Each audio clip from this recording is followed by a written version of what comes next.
Hello, it's 11:13 on September the 7th of 2021. That's what time it is. 11:13, and the title of this is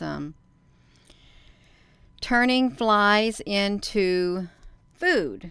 Now, this may not sound too appealing for you if you're just now having your lunch break or you're eating your supper or breakfast. This may not seem like something pleasant for you to be watching, but it is true. In case you haven't noticed, there are food shortages, and it's global. Food shortages happening all around the globe, and they're trying to think of how we're going to solve these problems. Well, they've come up with some pretty good idea how we can get that protein, you all. That's what they're talking about. We can give you that protein, and your animals are going to need some food to eat. See, that's what they're talking about. Give your animals food to eat. Turn them into flies. Let me see if I can get this picture that I did. Yeah. So it's not pleasant, you all. It's really not. So I'm going to do this to screen. South African farm turning flies into food for your pets, and it may end up even being for humans, because we know that there are people who do eat. Hello. I see everyone on here. Let me see this right here. Well, did somebody said it's a strange topic? Wow, you got a notification. I was live, Plant Lady. That is wonderful. Hello, King Ahukamendo. Yes, hello, Demetrius. It's nice to see you on here. Hello, everyone. So with that being said, hello, wherever you are in any part of the world. Hello from my heart to yours. Love you. And let me put this back to me. I'm going to put this here on me. So I was looking at food shortages, and there really are a lot of food shortages that are occurring all around the world. And the school districts are grappling with it. How do they overcome this food shortage? And, as a distribution bottleneck, and the farms are facing shortages of workers, and there's just shortages everywhere. But South Africa, I think that's what we're looking at. South Africa. Yes, we're going to look at this. We're going to look at this article on South Africa because it was kind of strange. We're just going to flip right over to this, you all, and I can still see you all on my cell phone right here. So it says South African farm turning flies into food for pets and maybe people. Well, I just want to tell you right now that I don't think that they mean that and maybe. Here's what I think. I think that will be a definite. You're going to be eating, and you probably won't even know it, insect protein. You're probably going to be having insect protein shakes. This might sound, you can't make this stuff up. You can't make this stuff up. It might sound crazy, you all, but look at this world we're living in. At least this is not too horrible of a craziness. You'll get the food, but you're going to be having some protein shakes made out of insects. I shouldn't laugh, you all, but it's the headlines. You've got to be able to just smile and say, okay, if we're going to rough it in the wild, since we're living in a very wild world, we're going to rough it, you all. You're going to eat those insects to survive. I think John the Baptist, he survived off of wild locusts and honey. You all, I ate that locust on here one time, and it took me a really long time to eat a locust. It was a boiled locust, and it wasn't very pleasant. It wasn't. Gina, honey, you got to get over to the right screen. I got it, you all. We have got this. So, yeah, you got these South Africa turning it, you all. Yes, that's right. Look at this. So there is a burgeoning demand for insects as a source of protein in pet food. I did not know that. Did you all know that there was a burgeoning demand for insects as a source of protein in pet food? I didn't know that, but obviously someone has said that there is a growing demand. So in 2018, look at that, industrial estate, Maltinto Farm feels a long way from its more conventional rural equivalent. Oh my gosh, you all. Each month it pumps out over 10 tons of high quality protein rich feed. It's destined for exports overseas. Oh my gosh, you all. Exports overseas. It says you got a food shortage and people who are starving. And then you got a waste problem at the same time. So they started looking in how they're going to rebalance it. So look at that. This person saw black soldier flies in his bathroom in 2016. You may say, Gina, he saw some black soldier flies in his bathroom in 2016. Absolutely he did. And you know what? So look at that. It's the model. The model is an appealing one to carbon-conscious consumers. So if you are a carbon-conscious consumer, this fly larvae feed on waste food products. This is what you want. This is what you want, you all. Whether you realize it or not, you want this larvae to eat, you all. I'm telling you what, you all. Look at this. More people. Oh, they trust the BBC. Okay. That's okay. Thank you, BBC, for this article. So look at this. The process consumes significantly less water and land than any other types of protein production, and it's far less carbon intensive. You may say, Gina, what are you talking about, this carbon? Well, we are living in a world where we got to try to make that carbon footprint smaller, you all. You know that. Yes, it got to be eco-friendly. That's why they got these protein. You got these proteins in many different shapes and forms. I don't like mealworms. I don't want to eat no mealworms, and I don't want to eat no fly larvae. I don't want to breed some flies out of fly larvae. The thought of it just turns my stomach, you all. Just maggots. Sometimes when I would eat some rice, I'd think, what if that was larvae? And how would I even know about it, you all? I wouldn't, I guess. I guess it's an acquired taste. I think it is an acquired taste if you want to have that protein, you all. Yes. This ain't no popular thing. See, we don't got very many people tuning in because they're eating their food and they don't want to watch this thing about flies as protein. They don't want to watch it. They don't. I don't blame you all, but this is a 2020 study. Oh, in the UK and Germany. The UK and Germany, why you want to do a global pet food market release as much carbon dioxide into the atmosphere as the total emissions of the Philippines and Mozambique. So look at that. Rather than looking directly to challenge the massive global soil or fish meal industry, which provide much of the world's affordable protein, they are looking into ways to have a supplement as your pet food flavor. Oh my gosh, you all. It's like she don't look too happy, but she's doing her job and she wants to try to feed the world too, I believe. So insects have a lot more value than just protein. Yes, Athena, honey, yes. And I don't think I want to watch that. I don't.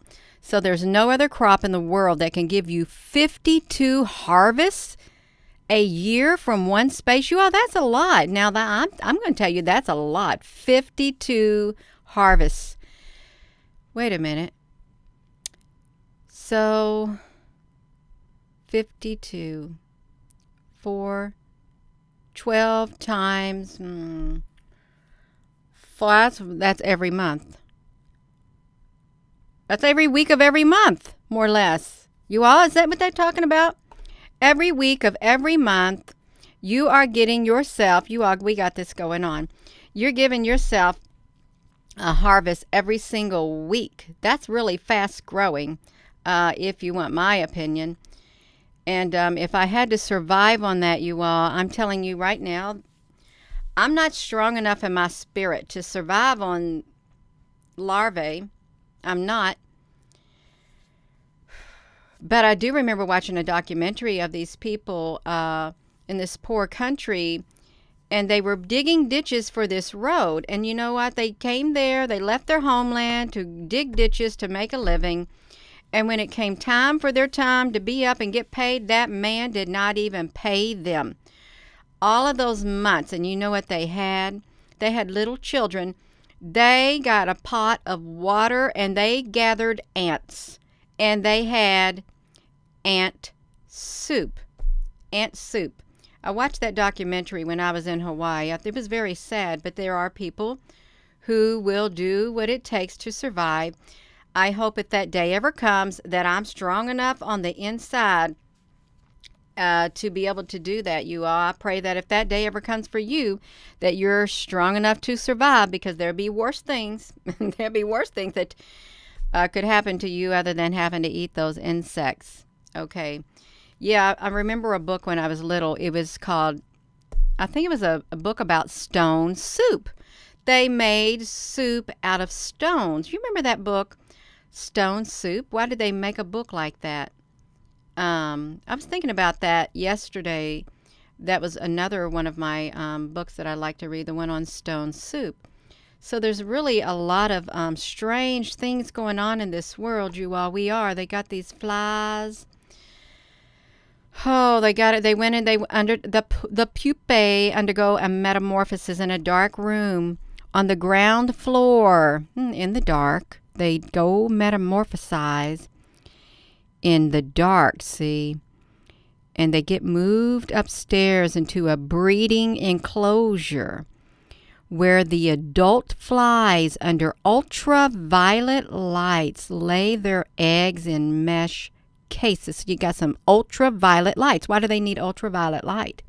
You know, they gotta go in. They're in the dark, and they metamorphosis takes place on the ground, and then they get moved upstairs to get the breed. Now, some people have been used as breeders for the extraterrestrials, you all. That's what has happened too. So now look at that. The eggs in the nursery hatch into neonates, which are distributed in small plastic containers full of feed. Then they're stacked. So you got all these little fruit flies and stuff. I don't know if these are fruit flies. I really don't, you all. Oh my gosh, you all. These fly larvae can go one of several ways. Many are dried out and exported to feed pet chickens in other U.S. Oh, yeah, there you go. You're getting your dried out insects that are being used for your pet, to feed your pet chickens. And in the U.S., others are effectively minced into a rough powder, which will be used by a Norwegian firm to make dog food. Others still pressed for their oils or hydrolyzed into liquid digest. So who's going to digest that liquid, you all? Are you going to digest that liquid? Because I think they want you to digest that liquid. You're going to eat a protein shake made of insects. They're going to look like chocolate milk. I guess they could put some chocolate milk flavoring in there with it, you know, and you wouldn't know it, but you get all that protein in your body to build those muscles up. That's what you would get. Yes, you all. Yes, that's right. Oh, you will eat bugs and drink sewage water. Nothing, and be happy, said Mr. Claus. You know, see like that? Claus, like Santa Claus. But see, that just popped in my mind. Santa Claus bring you gifts. Yeah. Yes, they can't stop it, but there's worse things to eat while they eat their really healthy food. I'd rather be a vegetarian. But you know, you may not even be able to be a vegetarian. You may have to have that protein regardless of whether you want it or not. I just can't believe that. But let's look at this nice, juicy the diet of the larvae fed and the conditions in which they are grown and how the final product look. They're actually really versatile, using fly larvae as a meat substitute for human consumption. So there you have it. You are going to be eating fly larvae as your meat substitute, and you won't even know it. You won't know it. Look, there's a lot of functionality yet to be unlocked. The latest product of Dr. Bessa has been working on is something designed to be added to pet fruit foods to improve their nutritional. Well, they need good nutrition. You all know. You know, in the summertime, at a certain time of year, and I think it's around October here in our log cabin. Let me tell you about this. So in the summertime, in our log cabin, the flies come out of in between the wood. That they're hiding and hibernating in the logs or something.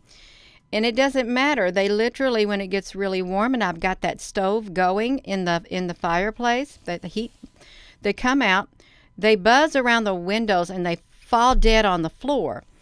And I have to sweep them up by the windows or vacuum them up. It's like it's an invasion of the flies.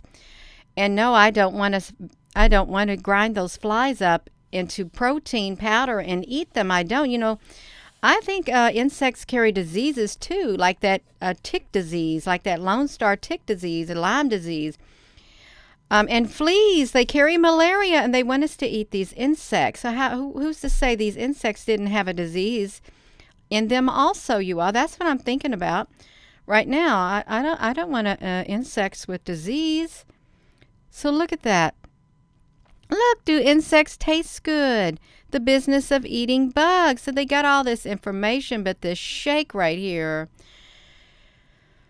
Oh, you all, come on now. So I want to take you over here. So look at all these. Look at these right here. These headlines. I typed in South African turning food into, but look at this. So I come over here. Look at this. I did 1 month back, a 1 month, anytime of food shortages. Look at all of these articles. Sri Lanka declares state of emergency over food shortages. Kansas City school food shortages. Kim Jong-un heads Politburo meeting to discuss the food shortage. Government urged to address the food shortages. Look at this. Wants land overhaul Kim Jong-un wants to overhaul his land. COVID shortages. Local schools scrambling to adapt. Winter food shortages will add to Afghan ministry. Basic supplies. Look, widespread food shortages. You all, did you not know that we have all these food shortages that are happening and Brexit farming staff shortages? Look at this. Supply chain shortages. UN official words of food aid. Empty shelves. All of this, you all. All of this is going on behind the scenes. Now, there's a milk shortage, too, you all. Look at all of that. So, look, yeah. Spam. I like spam at times. You dice up some spam, but look at all this. You can just type in food shortages, and you'll see it. Look at this. State of Canadian labor, and they got these food shortages over there. There's food shortages everywhere, and that's why we got to have these insects right here. You got to have insects to eat. Like this. That's why South African farms are turning their insects, their flies, into food for pets and maybe people. Okay, this is not a joke, you all. It's not. It's real. It's what's happening is it's very real what's happening, and I just wanted to raise the awareness in case you didn't know. Insect protein is in our future, and it may already be occurring in some of the food products that you eat and or in the restaurants where you go. You never know. You and probably in the shakes like that people drink. This is real. Our world is changing, and to me, if I had to eat insects and they had to make it palatable and there wasn't nothing else added, I guess I'd do it. I'd really have to get over that barrier. I would. It's like eating certain types of food. I don't have the stomach for it. I don't like to eat oysters. I don't like to eat chitlins. I don't like that either. I don't know. We got to get over this aversion that we got, and I'm being serious. We got to get over this aversion that we may have within our being, because we may have to eat food that we don't really want to eat or we'll do without. Okay, there's worse things, I guess. You can make it. You really can. You got all the strength you need within here. and the determination. If you can just get over that, it's in the mind, I guess. You am I a proponent for this? No, I'm not. I just want to have my food to eat. I want to eat my vegetables and whatever else I want to eat. But that may not be so in the future. Okay, it may not. I'm just being honest with you. So with that being said, hello wherever you are in any part of the world. Hello from my heart to yours. Thank you for joining me. And I hope you have a wonderful rest of your day. And I hope if you were watching this video during your lunch or your supper that you didn't get sick to your stomach. Okay, because it's happening, and they do intend, wholeheartedly intend to get rid of that carbon waste and do these protein. Okay, they really do intend to do that. And it's all right. It's okay. It is all right, you all. You can do this. So have a wonderful rest of your day. And thank you, moderators, for being on here. Yes, you all. They buy up the land. And yes. Oh, no, Dark Moon. I don't want to have that. No. If I had to eat Soylent Green and or bugs, I think I would choose bugs. I would choose bugs, is what I would do. I would smash them up and grind them and dry them out, and that's what I'd do if I could. Yeah, I don't want to eat Soylent. No, you all. But you'd never know. See, that's the thing. You don't know what they're slipping into the food. You really have no idea what goes into certain products and certain things that are put into our body. We really don't know. Even though we may think we know, we don't know, do we? Yeah, we don't know. So have a wonderful rest of your day. And you all, if you haven't hit that subscribe button, you hit it. Hit that like button, you all. Yeah, that's right. I'm not a fan either, Jamal. I don't want to eat bugs, but I've tried them. I have dried. Yeah. Can you imagine eating a slug? You did great big old slugs at night. They come out at night and escargot or something. Yeah, people like it. And, if you like that, I'm happy that you can eat that because you probably grew up on it. And that's fine, see? That's fine. Yes. No, no, we can't see that. No, no. I don't want to see that, you all. We can't have that. Have a wonderful rest of your day. Love you, and thank you once again for stopping by and watching this video.